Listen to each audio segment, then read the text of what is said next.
Good up. This is channel 253. Beep, boop, boop. On this episode of the Grit and Grain Podcast. I get home and my wife Casey is like, "No, you're stripping before you come in the house. You stink like hops." I'm like, And you're probably itchy. yeah. Strip. Did you know Channel 253 is member supported? I'm producer Doug Mackey, and I hope you will show your support by going to channel253.com/membership and join. Thank you.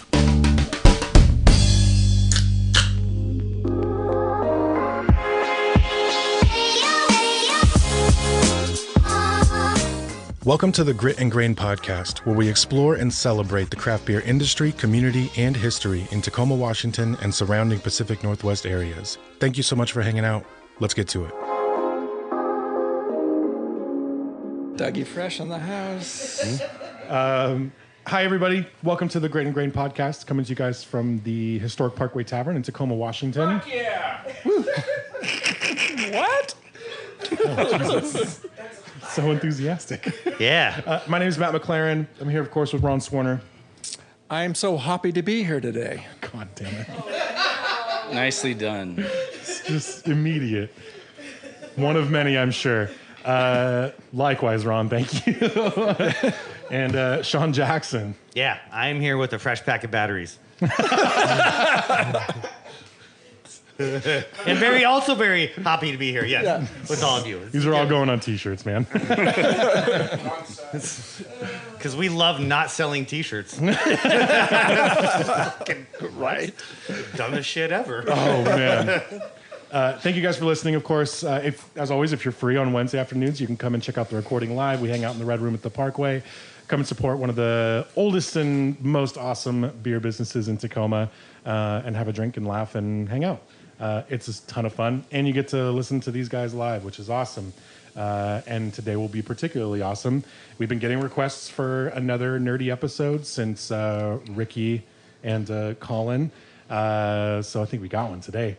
Our guest today is Kirby from Wyckoff Farms. Yes. Thank you very much. Happy to What's be here. your official title at Wyckoff? Director of the hop division. Awesome. Yeah. That's a badass thing to be, man. It's not bad.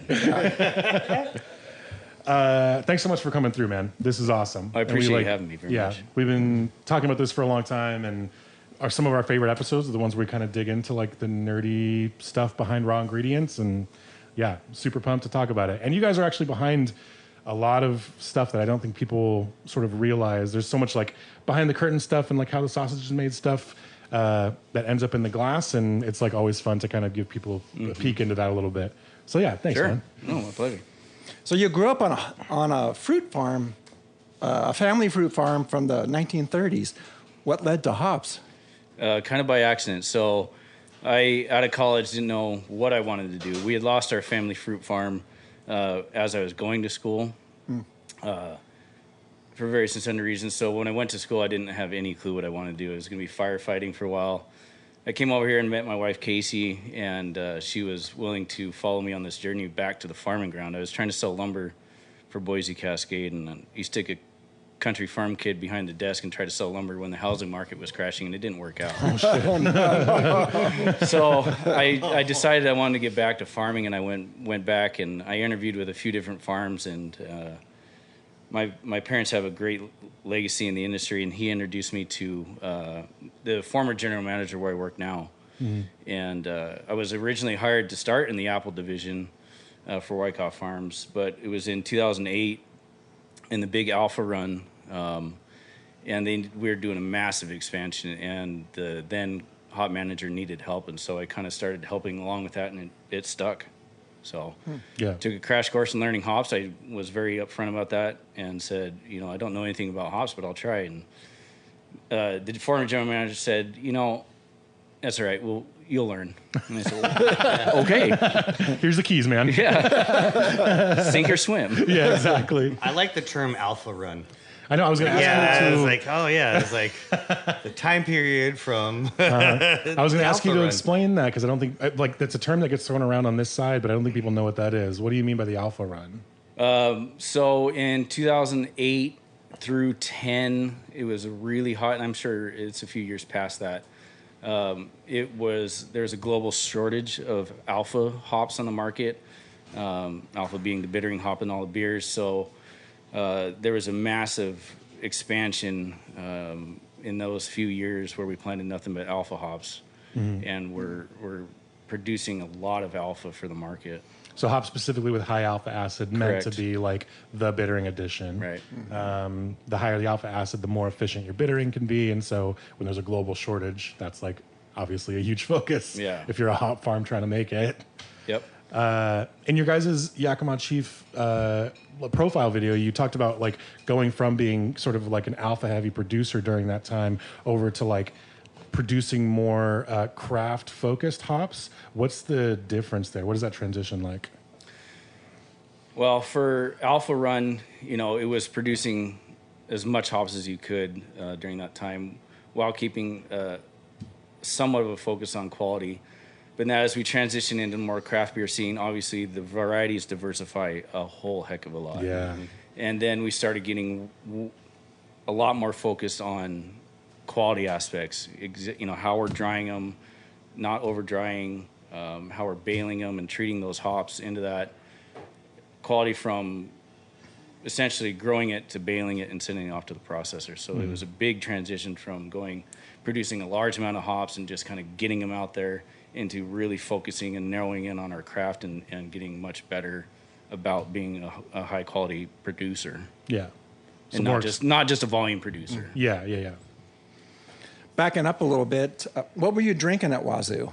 I think you probably know the answer, but I was Busch Light flowing like water. Lots and lots of Busch Light. Yeah. What are you drinking these days? Oh. What's on your head? Varietal? Yes, varietal. Yeah. I drink a lot of varietal. Chris Baum does Samesies. such a good job. Luckily, Yakima was hop producing area for a long time, but now the craft beer scene's catching up. It's surprising us so far in, with the exception of one of the original. I was able to hit 21 by the time Burt Grant's was still around. Nice. So I got a few pints of Burt Grant's before it closed. So that really Lucky. it started me off with that, a good Scottish he had, and it really started that old IPA. And I was like, oh, okay. So there's not just Busch Light, and it's not just, you name it. But so that's what I kind of got started on. Varietal, I drink a lot of. White Bluffs Brewing. Oh yeah. Yeah. I mean, obviously you can't go wrong with Bale Breaker. There's just so many good ones out there. It's crazy how it's coming up. Like it's weird to think about it that it's like, oh, craft beer in this area is catching up, but it's really only been the last few years that people making beer in the Yakima area are really like turning heads over in Western Washington or around the Northwest. And it's like, it's rad to see, man, because you just have access to everything. Right. Varietal specifically, like you have a YCH employee kind of helping out there and like, helping guide Chris's like hand on a lot of that stuff, and the work they do is just unbelievable, man. Yeah. He actually won Fresh Hop Ale Fest a few years ago with my Mosaic. Oh, really? Yeah. Damn. So that's big. I'll That's take a badge of that's honor. like a Let freaking him know. Yeah. Let him know. Yeah. For those who don't know, can you give a brief rundown of the hop cycle? Growing cycle. So work begins in the fall. We go through and we deep till the ground to kind of break up compaction, and it's very minimal. It's a deep shank on either side, and we break up the compaction of tractor passes throughout the year. So that's really kind of the first thing. Then we'll go through and apply compost and some dry fertilizers. And then as the growing season starts, the first thing is we put the strings out in the field, and those are virtually put out there string by crews of very talented workers, grueling work. You can imagine your hands over your shoulders all day long for 2 to 3 months. And so first we string the yards, and then emergence comes. We desiccate the first emergence because that is bull vines, and your timing will be off. So hops are a very timing sensitive photoperiod plant, much like our friend cannabis. So that initial growth will be more vigorous and not as productive. and your timing will be off. So we burn that off, and we wait for the second emergence. That second emergence is a lot more even growth. And then we go through and we'll hand train each one of those vines, 2 to 3 per string, and it's all handwork. There's no machines that you can do any of that. Jeez. So vine selection is a very big thing. That was taught to me by ownership, Dave Wyckoff, and forward general manager Pete Schlopfelt. That's where you set your crop, being very selective and selecting the right vines. So then we start our fertilizer program, kind of pushing those hops to get to the top of the trellis. Our magical timing is 4th of July. We want them on the top wire. Oh, wow. Yeah. And then it's pest management, fertility, and overall plant health to get them to harvest time, which is kind of where we're at now. Nice. So that's very 10,000 foot, but that's the general idea. The vine selection. Yeah. What goes into that? So you would think, a lot of people think you want the nice, strong, vigorous vine. Yeah, I And- think that. No, those are going to be, again, Sorry, no, this is true life. So I have Cascades, Centennials, Chinooks are my sure. my gold, my state fair at the house, and I've got some Nugget, and I cull the first shoots, but my vine selection game, like I could use some insider tips, that's for sure. 'Cause I'm like, oh, there's a fatty. Yeah, that's got to be. So if you look at the vine, you can break off. If it's nice fatty, break it off, and it's usually going to be hollow. Okay. Ooh, You don't want that. pro tip. Nope, never mind. Yeah, so you want the more spindly. So there should be a more towards the center of the crown. There's going to be more kind of not spindly, but delicate growth. Yeah. That's the ones you want. Fuck. Talk about doing it wrong. Well, But also, for the purposes we use them for, I guess I'm doing all right. But do you get? boy, I can't wait till next year. I'm really excited. It could vary a little bit. You could have success on that on a thing. We're trying to get them 18 feet in the air. Yeah. And so, and to maximize our production per acre. So that's kind of where we start. Yeah. That's. Good to know. I think I got. The short, delicate ones, Sean. I've got 14 feet of trellis line, and I constructed this monstrosity in my yard, and it's wonderful. And the only thing that kept me from going higher was the power lines. There's been a couple years where I've had some climbers. I left about it's not quite a foot, like a 10-inch gap between the power line, and I'm see them reaching up. I'm like, no, down. They don't listen. No. Oh man. Once they take off, they go. Yeah. Yeah. In optimum conditions, I've seen hops. I'd tie a flag at the top of the apical head, and then you come back 24 hours later, and they're 18 inches at some point. It's amazing. Mm-hmm. I try to explain that to people. It was like, I swear to God, you can sit there and just spend a day Almost and watch growth. Yeah. It's a time lapse film. It's amazing. Yep. Oh, man. Pretty amazing plant. Are there certain hops you like to grow?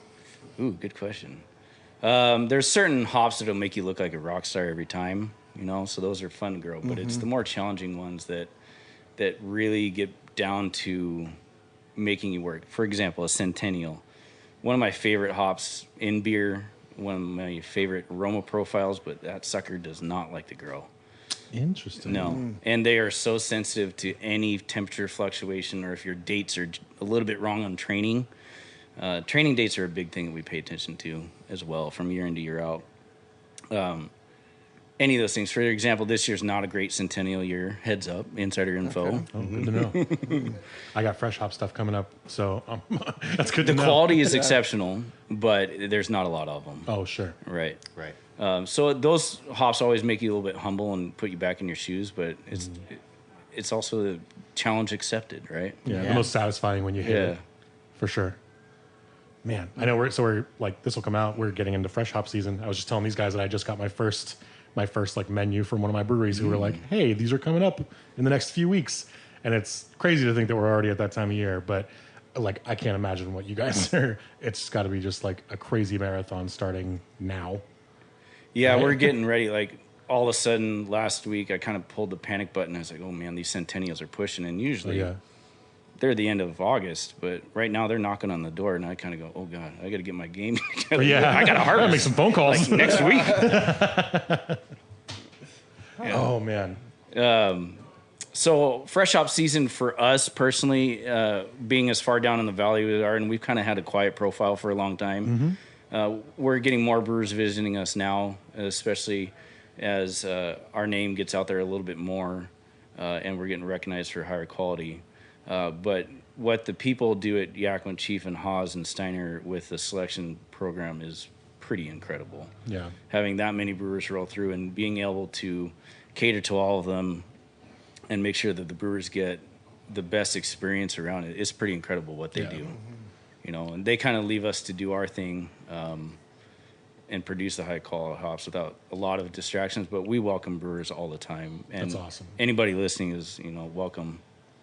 I love the idea of like keeping brewers engaged to like the shit that's coming out of the ground and going into the glass, because that's, I don't know, there's probably not a lot of industries that are quite like that. Like, come and see the farm, spend time here, we'll take care of you. Like, come help us figure out what is good and what isn't and what you guys want. And it feels very engaging. I imagine it really reminds me of like a chef visiting like a cattle farm where they get their beef from. You know, it's like that connection to the raw ingredient will just improve like your scope of this industry so much, and like the quality of your production. I feel like that's awesome that you guys actually welcome that. Yeah. And it's an opportunity for us to learn as well from the brewers. Like, what do you like about this? What don't you like? And if there's anything we can manipulate on our end to get more of a profile that a certain brewer is looking for. You know, it's all subjective at the end of the day, but we can do certain things on our end, whether it's harvested earlier or later. You know, different fertilizer inputs can change some things. Yeah, a little bit. Yeah, you guys again in your profile video for Yakima Chief talked about like the use of like kind of new organic, you know, things like fertilizer or pesticides. Like, what do you guys, because it's relatively new for you guys, is Very that right? much. Like, what improvements have you seen in things like flavor and aroma production with organic products versus like traditional? To be clear, we use a combination of both, but we are leaning more and more towards more organic inputs in our conventional practices. What we're seeing is overall general better plant health and able to withstand certain climate change, you know, heat stress events, drought events, and things like that. But we're seeing the plant express more phenotypic expressions in the cone directly related to alpha acids or essential oils. And we're only getting that feedback back from brewers and merchants. Like, you know, we won a quality award last year for Yakima Chief, which was a big deal for us. So it was, That's awesome. Yeah. you know, They work with a bunch of real talented motherfuckers. Yeah. And so as a large grower, being also recognized for our quality is something that we take a lot of pride in. Let me come back. I digress slightly. Yeah. No, let them know. we're seeing basically more oil production and better expressions in the plant and aroma profiles. People are like, man, your aroma is incredible. Nice. On the alpha side of things, and this hasn't been proven yet, but what we're seeing is potential longer alpha retention. Not only higher alpha acid oils in the hop, but, for example, a CTZ, from time of harvest to time of processing or pelletizing, it will lose 2 to 5% of its alpha content just in that amount of time sitting in a bale in a warehouse. Dang.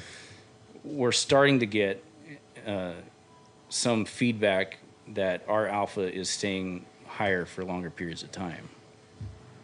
Interesting. We just got that news, so we're not, you know, we're still flushing that out in all fairness, but it's exciting to see. Yeah. Yeah.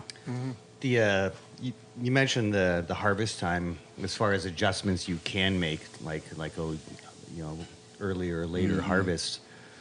I've always thought like that would be the thing that would stress me out the most, is like, okay, if I'm trying to harvest this earlier, who gets later, and like, because you can only pick so much in a day, right? Mm-hmm. I mean, that part of the decision making process has been fascinating to me, and like the variance in from crop year to year, and like just the picking selection. But I can't imagine like that part of. I mean, it's got to be difficult, job. right? It is. That's one of my main roles as far as keeping the wheels on the wagon, so to speak. And harvest is also figuring out the optimum time to harvest each variety. The nice thing is that Wyckoff and our size allows us. We have 5 different harvesting locations, so I can pick and choose. I can say I could send this variety, and that's kind of how I try to, in my planting schedule, where I plant certain varieties in proximity to certain hop picking facilities, so I can kind of manipulate that and buy myself some time here while I harvest this over here. That's badass. So That's it's awesome. kind of a dance all the way around it, but we can play a little bit with that. Yeah. And we also have to conform to pick windows, right? Set forth by proprietary varieties. And work within those restrictions while we have the public varieties out here, and you kind of have your freedoms to play around with. For example, I might harvest a Cascade, let's say 28th of August through the 6th of September, while there's other growers that will push a Cascade till mid-September. Mm-hmm. Some people like that cattiness and more dank profile versus a more fruity, grassier note. So it's what you want, and luckily we have the ability to kind of play around a little bit with that. Yeah. That's amazing. I didn't know you had it's not complete freedom, but that's a lot of awesome logistical moves to kind of shuffle things around. Yeah. Because I thought it was just straight up like pick your favorite kid. It's like, all right, like you made the cut this year. Sorry, you should have had better fucking grades. Right?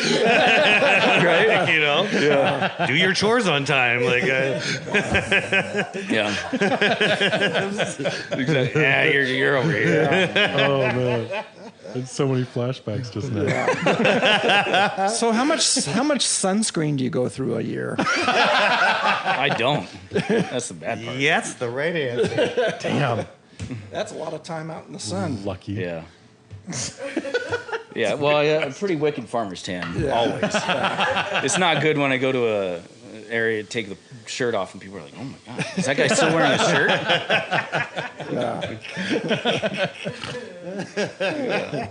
Just still a white tee on. Yeah, that's exactly right. Yeah. He's not lying. Kirby, you and I have that in common, man. Yeah. Speaking of fresh hop stuff, so Yakima Chief and Wyckoff, which I think I feel like you guys maybe don't get a lot of the credit here, but Yakima Chief released flash frozen fresh hops a little while back, and it's been a huge talking point for a lot of like brewers and consumers around the Northwest. And you guys had quite a bit to do with that, isn't that right? Yeah, it was processed in our IQF facility, individually quick frozen, that we use primarily for blueberry production. Right.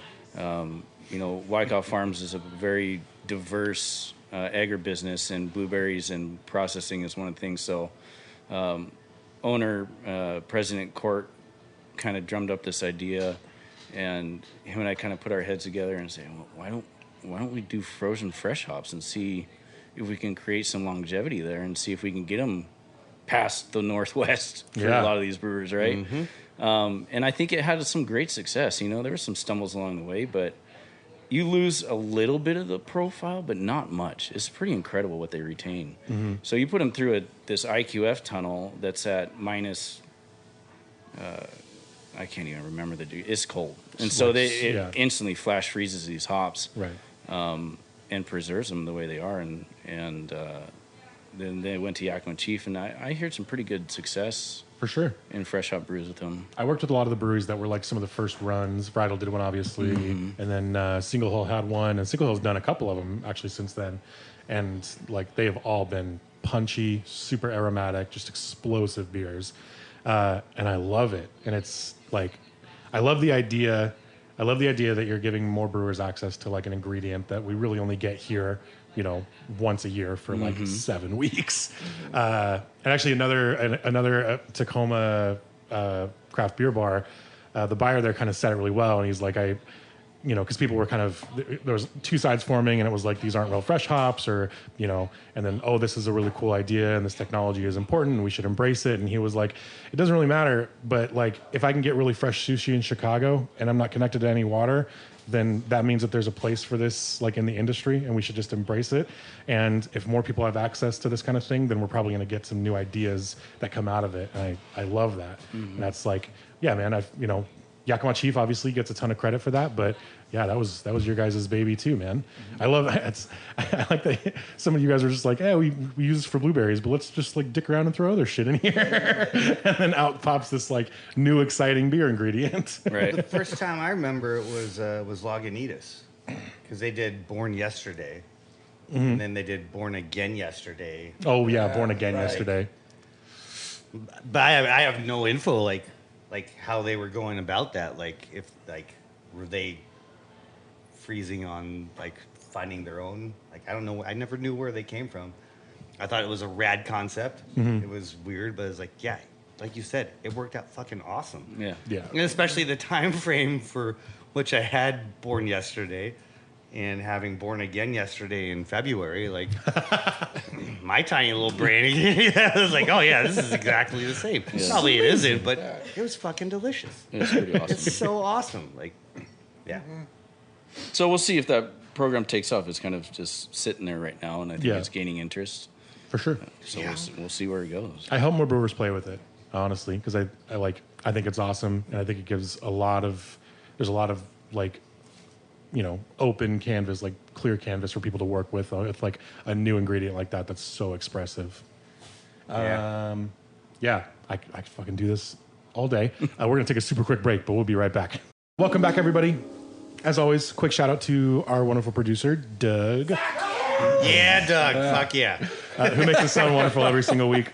And as you guys heard on the break, please do check out Channel 253, his wonderful network of podcasts that he does with his partner, Eric. And if you want to stay connected to Tacoma, and just got that. It seems so dangerous. Stay connected to Tacoma. Hear about what's going on. Hear about what's new. And what's happening. That is a great way to do it. It's low impact, and if you support those guys, it's pretty inexpensive, and it goes to a great cause, which is Doug's drinking habits, which is really just holding 2 beers at one time and sipping. Totally. That's the whole habit. I'm joking. Doug only drinks when we make him. We never talked about what we were drinking today. I know. I'd like to point that out. It's because we wanted to talk about hop nerd stuff, man. I know. Yeah. What, We can get back into hop nerd stuff. well, shoot. What am I drinking? Speaking of hop nerd stuff, Well, what did you have the first time? I had Freem's American Lager. Okay. Now you got the Russian River Mine Circus now. Ooh, nice. Russian River makes a hazy AP. True hazy life, IPA? bro. Damn, Yeah. it's fucking good. Are they good at it? They're pretty good at it. Yep. They're also pretty good at this blind pig. They are indeed good at the blind pig. Yeah. I wouldn't have guessed Russian River with a fucking gun to my Said head. surprise. I know. Surprise. This is delicious. What do you have, Sean? I had the Living House Bethine, and I got some blind pig as well, and some 2015 Bigfoot. Yeah, Bigfoot. The Yeasties. very tail end of, the Schmeckes. I would say, the clippings of the nails. You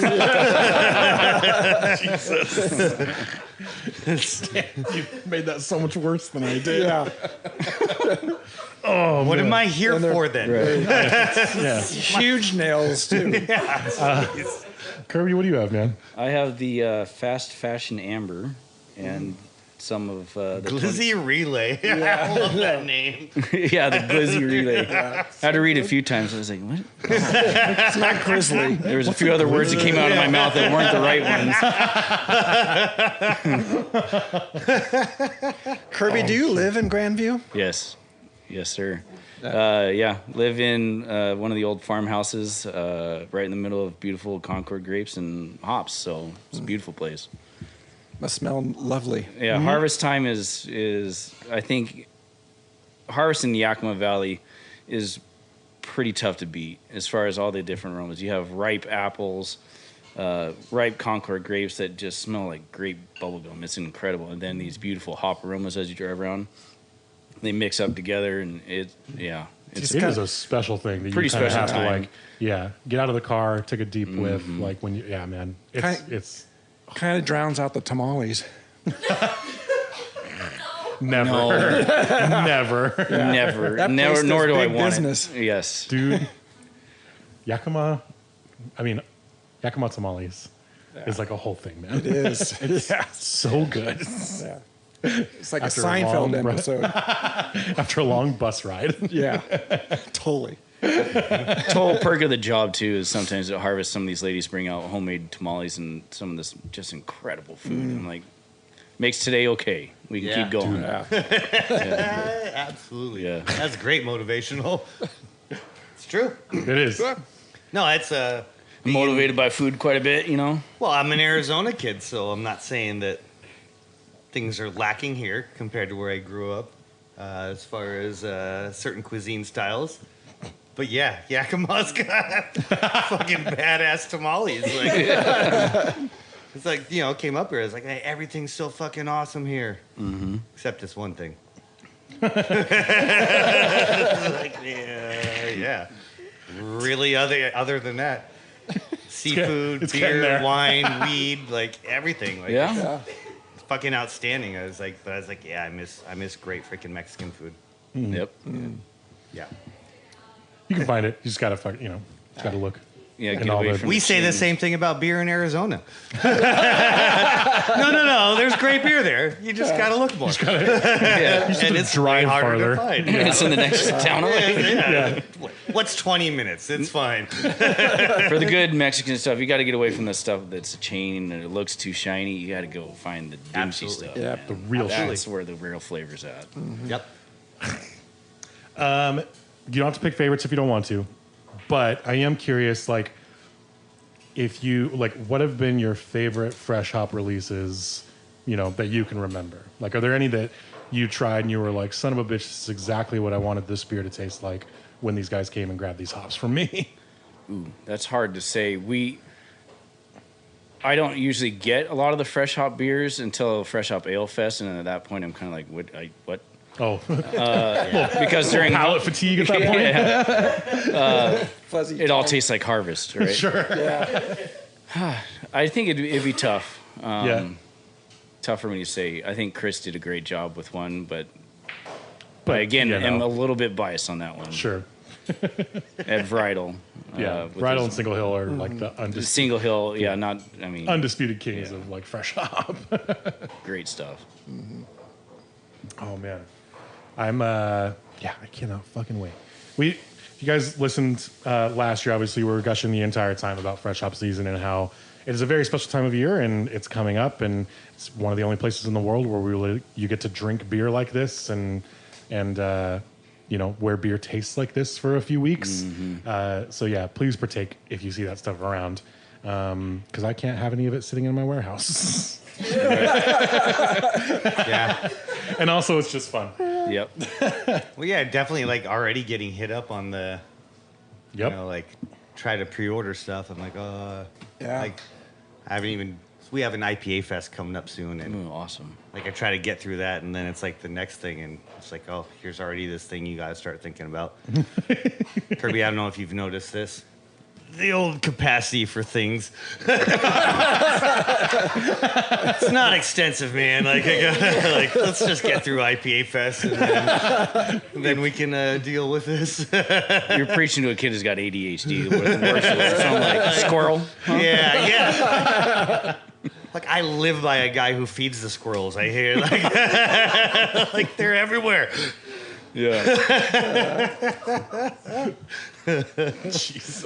No, it's true though. Like it's a wonderful time of year, but it's intense, right? Oh yeah. Yeah. It's for anybody who's in it on certainly your side. Like there's a lot of Yeah. like I mean, you don't have your best nights of sleep during that time of year. Oh no. It's not fucking happening. A dark way to say that, but the accuracy is. Yeah, you got 60 or 80 breweries coming at you with fresh hops. It's and for the how love do of you the game, choose? right? Like it's for the people. Like It you is for the present love the of the thing, game. and Yeah. like And like you said, like you should come out and try it because like there's a lot of fucking insomnia that goes into making this. That is Yeah, all the way down the chain, right? All the way down the Dude, chain. seriously. Yeah, exactly. brewers Like, I driving already 4 started, hours, like- picking hops, driving 4 hours Right. back to a kettle that's already going. Yeah. Dishwashers trying to get hops out of glassware. It's the The whole, It's a that's the thing, whole yeah. that's the whole chain right there. Yeah. Yeah. But it is like Oh, it's man. fucking magical.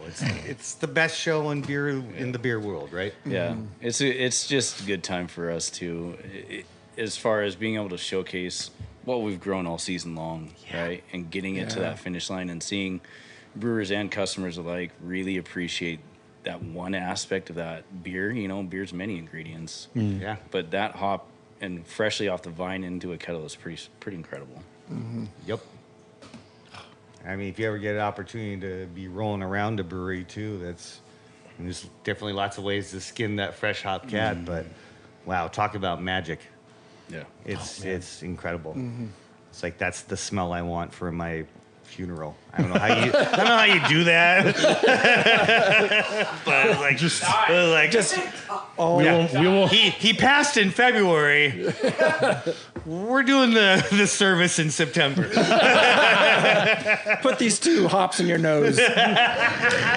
Hot plugs. That's hot plugs. Bam, bam. Yeah. Total necessary. Yeah. Yeah. you would think being immersed in hops that entire time during harvest that you'd be like, oh god. But I really do enjoy walking into the kiln every morning, get my hop sauna on. You know, just that aroma hits you, that nice moist air say more that's coming things off like of that. I gotta tell them hop off. sauna. Tell Then- you off in just a second. You're I get home and my wife Casey is like, no, you're stripping before you come in the house. You stink like hops. I'm like, And you're probably itchy. yeah. Strip. I think I already told this story, but it's worth No, a go ahead. retell. yeah. Buddy Matt Coughlin works for Double Mountain, and one year we were just here home brewing, and we got an excessive amount of fresh hops, and we home brewed them into every orifice of the process we could, and we still had so much left over, and so he put a bunch in a muslin bag and was throwing them in with his in the dryer with his clothes. So he would run up to me. He's like, "Smell me, smell me." Like, "Oh, you smell fucking amazing!" Like, oh. And I'd start licking him, and it was weird, but you know, it's like,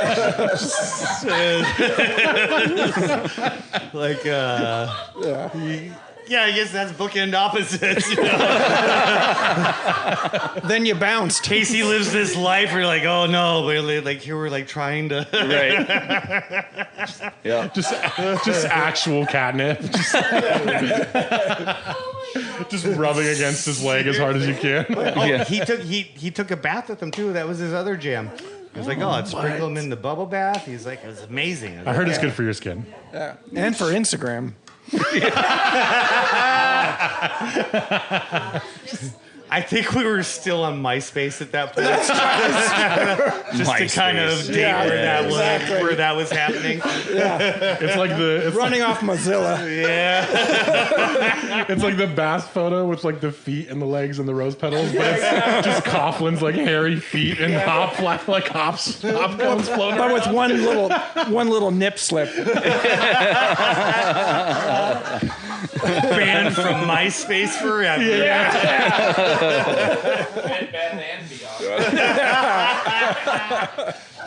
Nice. Nice. Shit. Kirby, is this what you expected? Yes, very much so. Perfect. This is awesome. This is a good time. So we've heard of the alpha run. Coughlin is the beta run.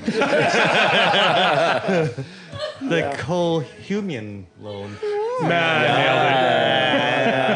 Yeah. Strike that from the record, please. Another cut. Leave it in. Yeah. I did want to bring up too, you've mentioned Wyckoff size a couple of times. And you guys do some global stuff with non-hop products, but you just partnered with Haas not too long ago for global distribution. Was that right? Or did I read that wrong? No. Okay. Not directly. Okay, not directly. But what is it? The Hop Agronomy Project that you guys do? Like, is that a Haas Farms project that you guys are also a part of? I might be totally off. I don't exactly follow. Strike that from the record then. I just read that. Like, How about the Mariners? Wyckoff that Wyckoff like partnered with Haas and a few other hop farms for global distribution. Oh, I see what you mean. Yeah, but I didn't know. Like, we had talked to Ricky, and I was just gonna say that that's cool that you guys work with them on global distribution stuff. Yeah, we work with like I said, all those guys. Equally. So okay, perfect. That leads into fuck up stories. Sure does. Ron, you go second.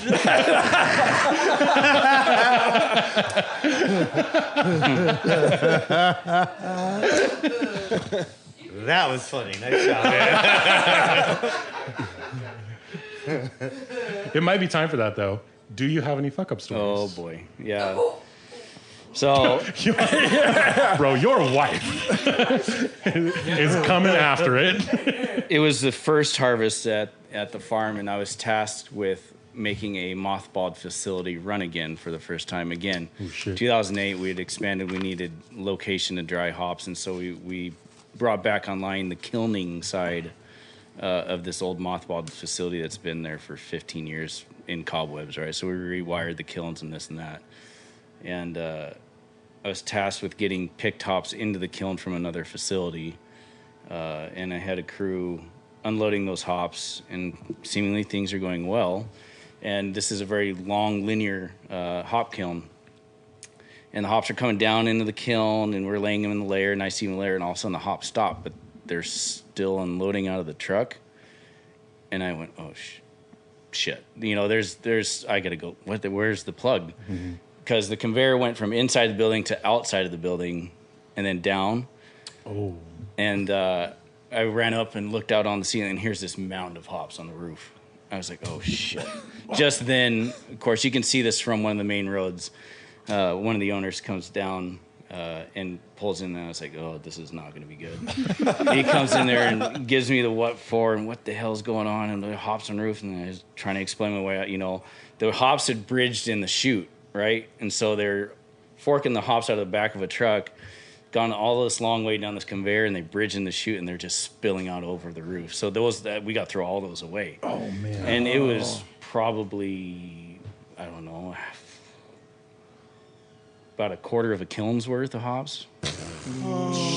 Yeah, I'd never seen the owner that pissed before. Gave me a few choice words, and Sure. I came home that night and I told Any hugs? Kate, oh no.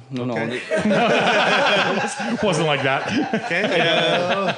A good hat throw on the ground, and, Oh, no. I love a good hat throw.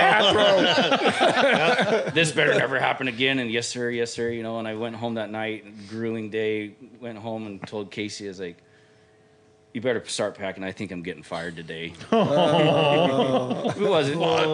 Yeah, it was pretty rough. Yeah. Needless to say, never let that happen again. Yeah. Yeah, that's a rough one. Yes. Just the mountain, visible from the road. Visible from the road. That's These so beautiful green brutal. hops just spilling out. Oh, Jesus.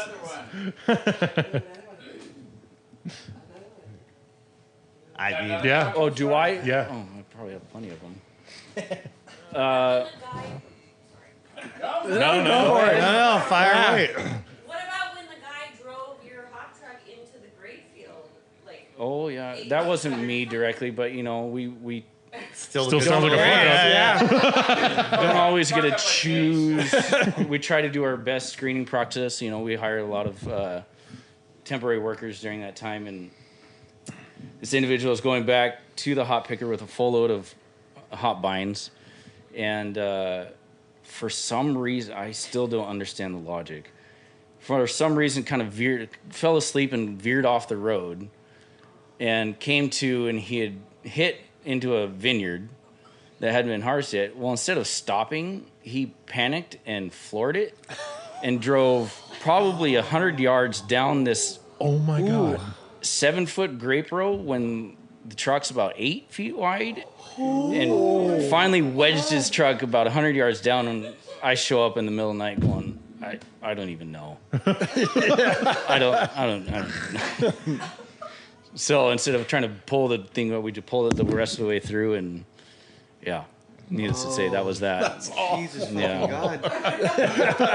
Just so much money. Yeah. All the way around. Yeah. Just going, oh Yeah. Did you throw your hat at that point? Yeah. I think that was Hugs, right? that was one of those ones I was like, I need to go drive around for a second. I need to Oh, yeah. cool off a minute. Or else I'm going to say something probably not right. Yeah. Oh man. Did he just run away, or was he still Yeah, there? no, he. Because I feel like I would have just gotten I out. don't and know. I left. just panicked and I'm like, yeah, you're out. I'm sorry. I'm catching the next cab out of this fucking and tower. there's a little extra bump in the grapes on the. Like, Jesus. Had to call the owner of the vineyard. Like, yeah, I'm sorry, my hop truck's in the middle of your vineyard that you haven't picked yet. I guess I owe you for 2 ropes of premium Wine French grapes. Dorado grapes. Oh Jesus! Sorry, that wasn't He's your like, story. Not my No, These still are all fucking- That's a farms fucking through- fantastic story. yeah, It was like that's rough. I can't even think of anything funny to say other than a possible killing of the person. Like that's as close as I can get to humor. Like, holy shit. That's so brutal, man. He sent me a picture of it in the morning, like at 6 in the morning. I get this picture, and it's a fully loaded hop truck in the middle of just grapes. No roads. There's no nothing. It's Holy just Welches. Yeah. Yeah. Was this before you had drones and you could do like a cool flyby of the drive path? 'Cause- yeah. I'm like, what? What was that? Just a big straight So line. next through question, like as far as relationship with the grape grower, there. Besides one that of those one, strengthening moments where like you're best friends now and it's Yeah. Christmas cards, or it's like the other thing, like some sort of blood feud. We'll just say that vineyard is now one of my hop yards. damn son. Put him out of business. I know you can't make money if your grapes are under a truck. That's badass. Listen, I can make this right.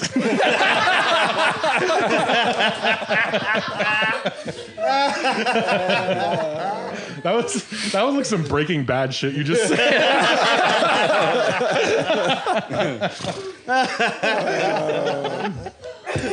All right, Grit and Grainers. Email us at cheers@gritandgrainpodcast.com with your comments, opinions, and another round of new hop names suggestions, such as Lead Resins, or Wyckoff Gene, or Edgar Alpha Powtow, or Frankie Stays in Yakima, or Jack Smith. We read and drink everything we receive, and we try to respond as quickly as we can. If not online, then on air. You can subscribe to Grit and Grain on Amazon, Apple Music, Spotify, Google Play, and iHeartRadio, and Stitcher. And please leave us a review. Also, check us out at Channel 253 and gritandgrainpodcast.com. Be sure to follow us on Facebook and Instagram. I took Twitter off. For episode notes, beer news, Cool. and other findings after we fill our lungs with copious amounts of fresh Wyckoff Farms hops, hold for 10 seconds and exhale slowly through our noses. And in doing so, make an oddly satisfying humming sound that vibrates the roof of our mouths and makes our teeth tingle.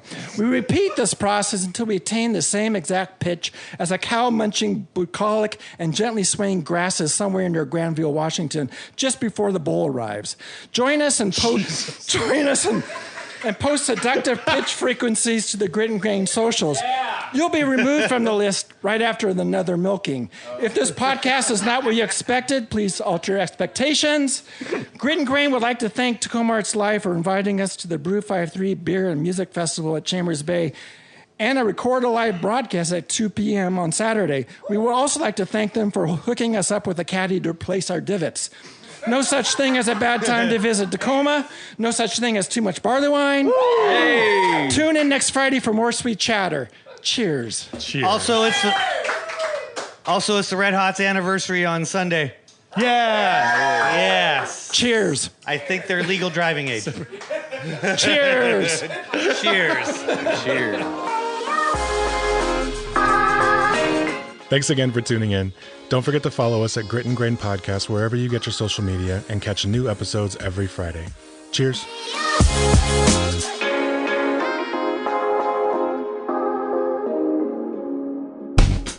Channel 253 is a member-supported podcast network.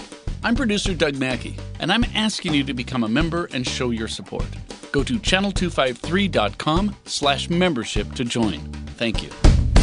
Grit and Grain is part of the Channel 253 podcast network. Check out our other shows: Nerd Farmer, Interchangeable White Ladies, Move to Tacoma, Crossing Division, Citizen Tacoma, What Say You, We Are Tacoma, Flounders B Team, and Taco Man.